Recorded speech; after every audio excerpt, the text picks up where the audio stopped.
So I'm back with a weekday recap from March 6th to the 11th. I'm pretty sure, yeah, to the 11th.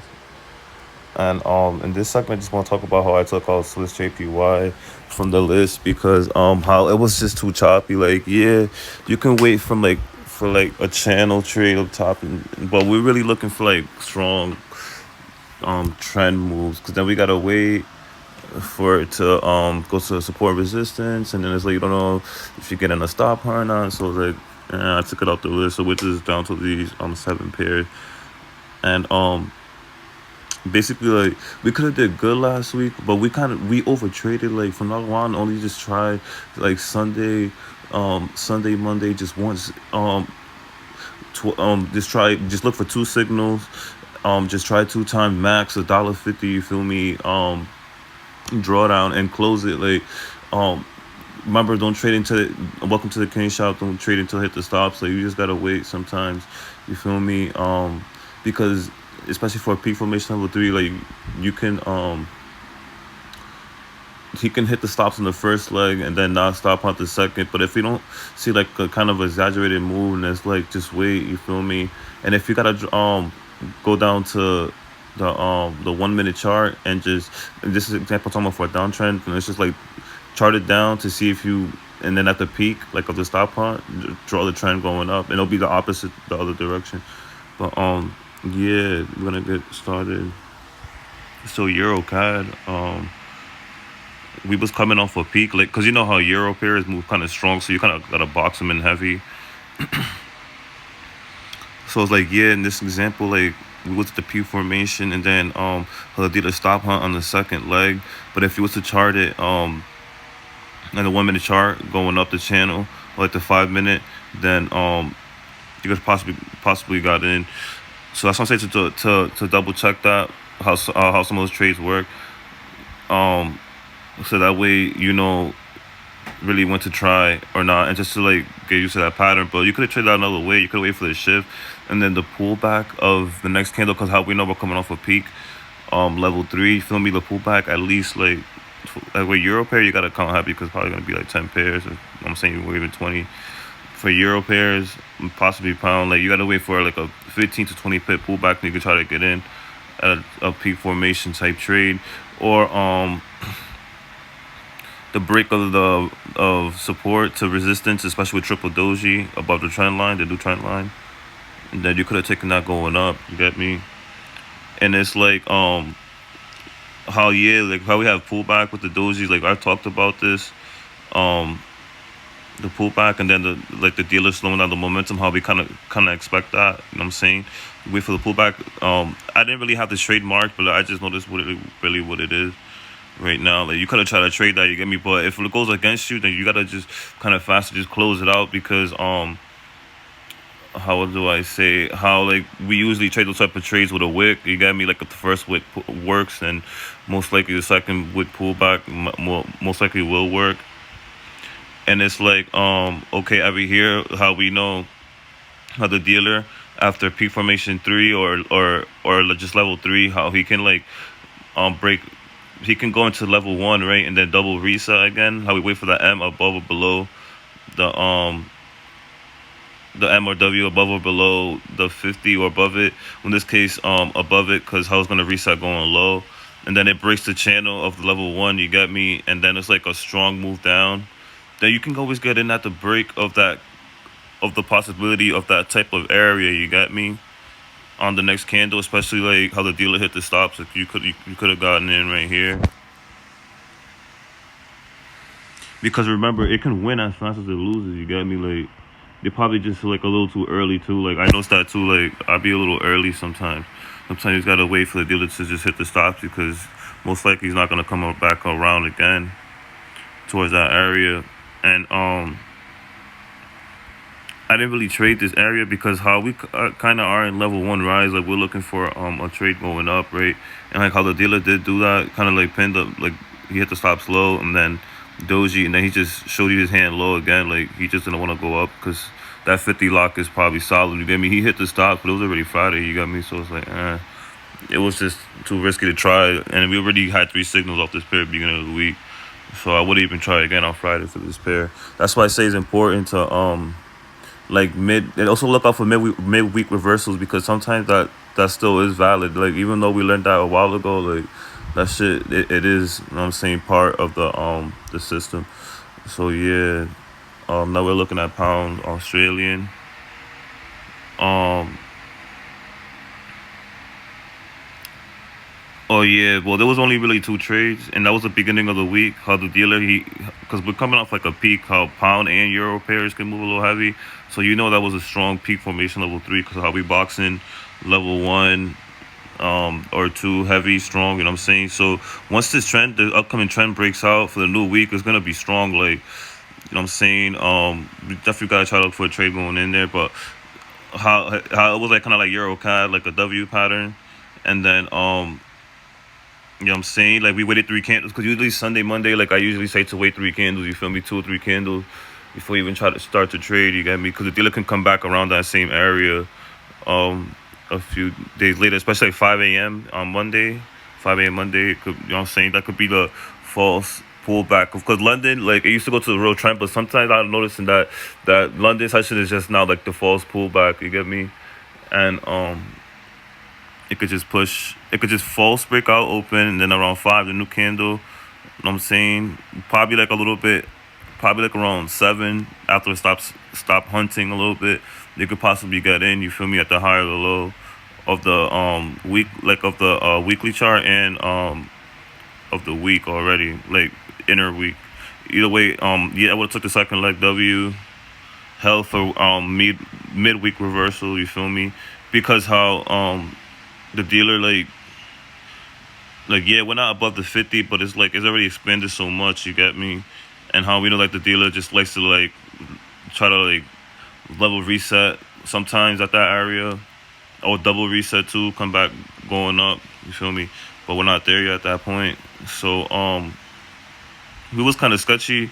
You feel me? Especially how we was just holding till the midweek reversal. How we just moved our stop loss. You don't want to move it too much going up. You want to move it like, especially like in crucial areas where you can hold the trade for a while. Just move it a little bit above, you know what I'm saying, break even, and just let the trade ride out all the way till Wednesday, basically around that area, like around that time. And around that time usually is where the dealer will not try to pass the 50. Like on Wednesdays you can get on the type of trades where dealer just locks in the 50, or you can continue above it. You feel me? Most of the time he just does a little trick, so you could like take that going low. Like, but we didn't do that here, because we just got out of the middle of the week, and we're like, I think I did take this trade though, like going up in one of these pairs this week, but I just closed it early, because I just seen what's going on. You know what I'm saying? They was closing below the 50, so I should never took this trade, because it wasn't really like a wick. Like yeah, we had a double doji. Um,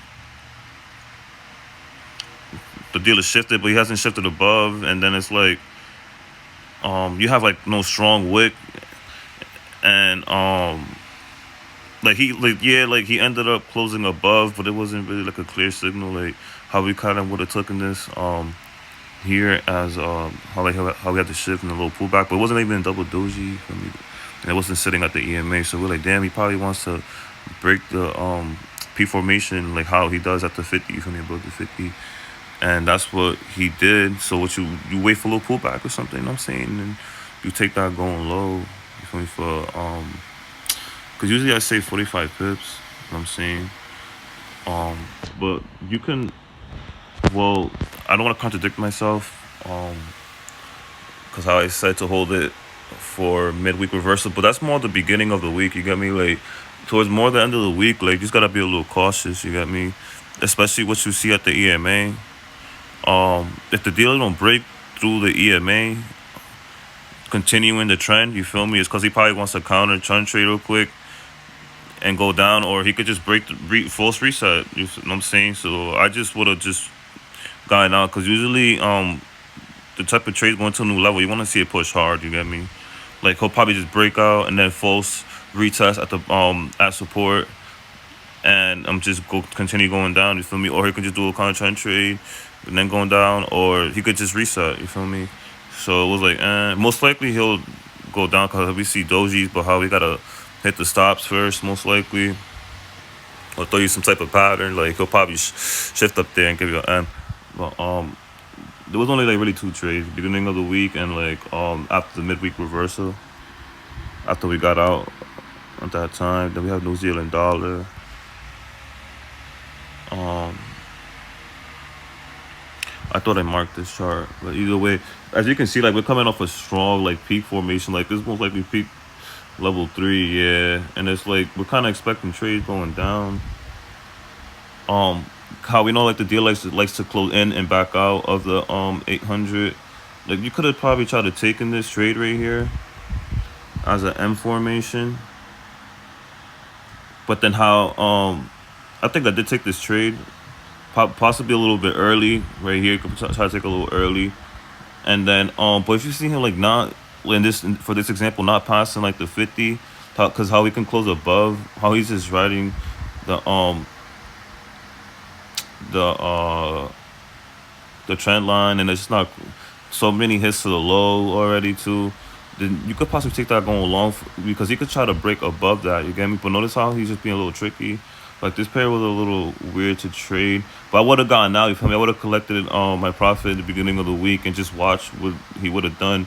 What I really would have tried to do is just wait to see if it goes above and close back down, especially how he broke into a new channel and how it goes back down in pins. I would have taken it going low right here. How it's sort of like that, not passing the 50 trade, but on the 800, you feel me, kind of corresponds with each other, something like that. You feel me? And it was already Friday, but like yeah, we do take some trades on Friday. You feel me? Like we always not always trade Fridays. If the signal's real good, then yeah, that's how I was looking at trade.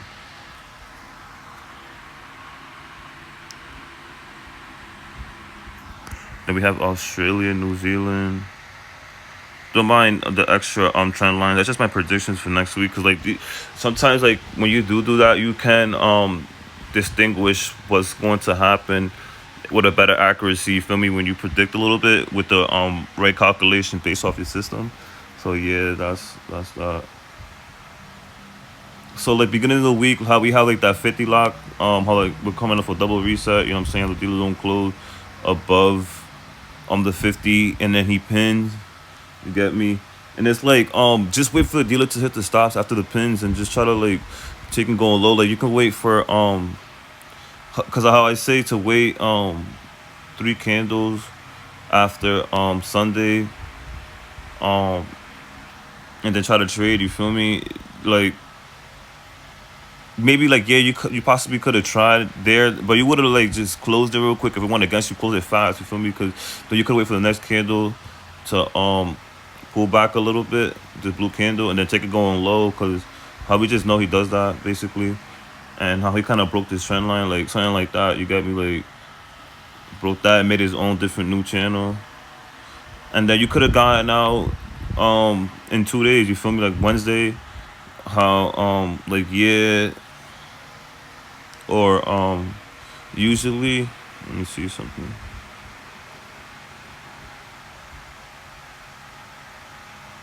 Like yeah, like ideally like 90 pips is a good amount of pips to take. You feel me? Because like you can get a midweek reversal and distinguish a possible kind of trend trade if he throws it to you, or you can distinguish if it's a trend continuation. You feel me? And then basically try to get in back in. But it's like we didn't have no clear signal for a kind of trend trade, so we was just waiting. And how we're still in a downtrend. You got me? Like you can draw your resistance, the market maker resistance. Wait, let me put that green.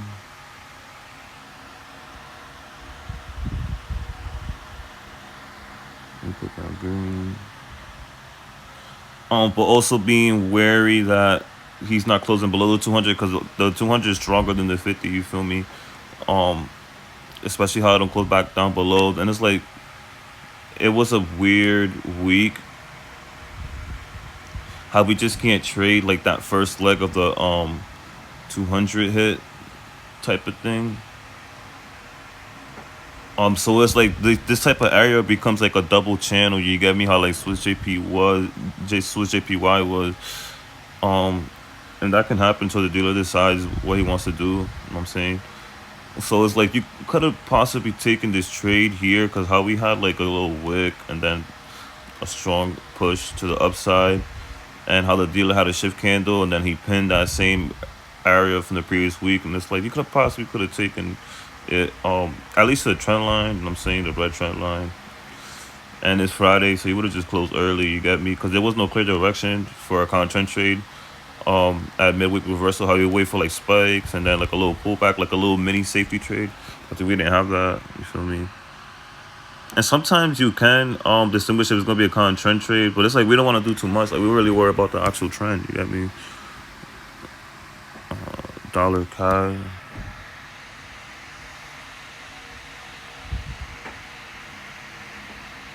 It's basically like a little double reset. How the dealer just don't close above the 800, and this time he just shifts fast. You feel me? And it creates his new channel. And it's like we're at that channel. Like remember, wait 3 candles. The dealer already hit the stops. He threw you a doji, um, at the trend line, and the EMAs and everything just matches. Then like you can try to take that going up because remember, welcome to the cane shop. Don't trade to hit the stops most of the time. You know what I'm saying? And midweek reversal, like yeah, like there's not always gonna be a midweek reversal, but I'm noticing that there is. You feel me? Most of the time, and it's like you probably would have closed it like more later in the week, like Thursday, Friday. How some pairs could just shoot right up or down because how we had this example of it not being a kind of trend trade. How there's like really wasn't no spikes. They did us riding along the trend line. This case for an uptrend, riding up against resistance, throwing dojis. You know what I'm saying? And then like an inner last kiss trade. They take that going up. Like, but we notice that the deal's not shifting up, especially like to spread the box level, and as that. Then we still we're like okay, so we're kind of at the near the end of the midweek reversal, which we need to get out. You feel me? Like you could take it going low, but like how we don't try to predict kind of trend trades too much, and like yeah, like I do say spikes, but sometimes the dealer can give you a clean like kind of trend trade with just a M, clean M or W, but like the pullbacks that counts like this like the little mini safety trade. And then how we're above the 50 EMA. You feel me? We're above the 50 EMA. How he can lock on that. We're like, okay, damn, it's probably gonna just close below the 50 and basically continue trend trade. Could be a level reset and break the trend line. You get me? And he ended up doing that. We caught the trade a little early. That's how he would have traded that. There was only 3 trades, but that's how he would have traded that. Then we have Australian dollar. Yeah, you could say it's like a peak. It's like a peak level, and then we're at level 1. But how the dealer he's not passing the 800 later in the week. How we opened up. Like yeah, we're expecting trades going down. You know what I'm saying? How he broke up here basically, but there was like a clear direction of him not uh basically passing above. Don't mind me. I'm trying to figure out why this was a trade for me. Cause like yeah, we broke into a new channel, but it's like it's not like really like no M or anything. Oh, I see why. Um, what I try to do is I try to catch the lock of the 50, but like it's not that clear. You got me. But remember that basically double reset. Have a dealer that peak formation. He can try to reset, or he can continue the trend depending on the area. How we're near the 800, we know that he just don't like to pass the 800. You know what I'm saying? And then he just threw like a W pattern, especially at resistance. You feel me? Because like he already hit the stop. You get me? In some type of form way, and then he just closed above the 800 because you got to shift somewhere without hitting the stop. You know what I'm saying? So boom, he did that.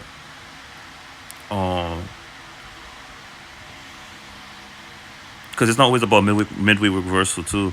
Um, you could have possibly taken this to the trend line because how it kind of is a kind of trend trade. You feel me? Um, how we kind of seeing him not pass above the 50. So we're like, damn, he wants to go short, most likely. Um, I would have not been in this trade because it was just a little weird, especially at the 800. I would just wait till a little later.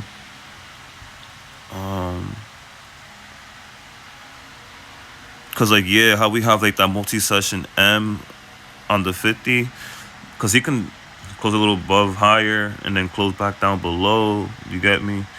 But if you see a lot of wicks towards that area going against the 50, then it's like it wants to reset or retest. You feel me? You could take that going low, especially of the break of that trend. You feel me? Into the new one, how he broke, pulled back a little bit. How we say we like to wait, um, like 5 pips. You feel me? That's why like you can't always trade that way that fast. Sometimes you gotta wait. You feel me? Because you could try one time and close out quick, and most of the time wait like 10 to 15 pips. You feel me? And then take it going low when he really breaks the trend. Because we know sometimes he can come back to the trend line and just close above it, then just still reset, close back down. So yeah, the Australian dollar. How many trades it was that week? I think I only said like 2, right? Yeah, like 2, really, honestly. It was just like a little weird. So it's like, when it's weird, like don't even trade it unless you're really sure, you feel me?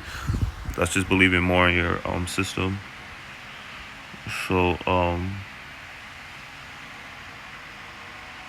really this belongs like this.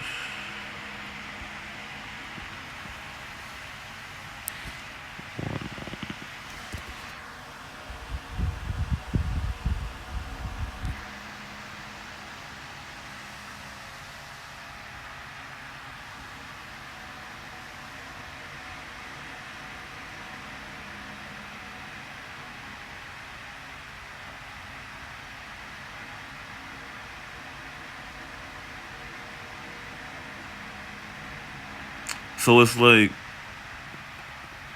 we're expecting, because like the dealer didn't pass the 800 like 3 times, you feel me? So we're expecting for it to shift up, but then how he just don't even want to shift, you feel me? And then like he probably can break down below later in the week, you feel me?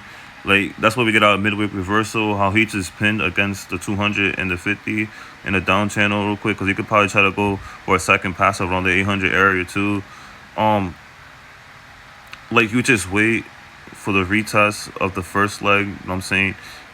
Or if you're seeing it late, you could have gone in this candle too, because after he hit the stops, basically, because sometimes he's gonna hit the stops crazy, sometimes he's not, you feel me? So you could have gone in this doji, like during this doji, like the stop hunt a little bit, like a little pullback, not stop hunt, or this candle too. And I would have rolled out to midweek reversal I would have closed out the 800, you get me? um and see if he wants to close higher above how he broke into a new channel. And then we had like the dojis above that channel, going back above the 50, 200, you know what I'm saying? Not passing the 800. And it's like you could have waited a little bit for the next candle. Or if we was at if it takes off a little bit, it's like it's kind of too late, you feel me? Like you gotta wait for a little pullback on the trend, and then you take that going long, you get me? And then because how we don't like to trade in the middle of the range most of the time, like we just like to wait for like some type of like little pullback, or maybe like a little stop hunt, and then pull back, trade that going up. That's how you would have taken that. And then like how we have this signature break of the channel, like how the dealer closed back up strong. How I said like if he wants to break into a new channel, like he'll shift strong. You feel me? Like how he just chilled at the trend line. He like we would have not got nothing straight, because usually we take it at this type right here, where we see strong direction going up or down. This case, going up, double shift bar. How he can pull back just a little bit and then shift it hard again. And it's already Friday. Like you just close. I'm saying for your 60 or 45. You know what I'm saying? Or you feel like where's enough, but just make sure you always close before Friday. And that's how you want to trade it March 6th to 11th.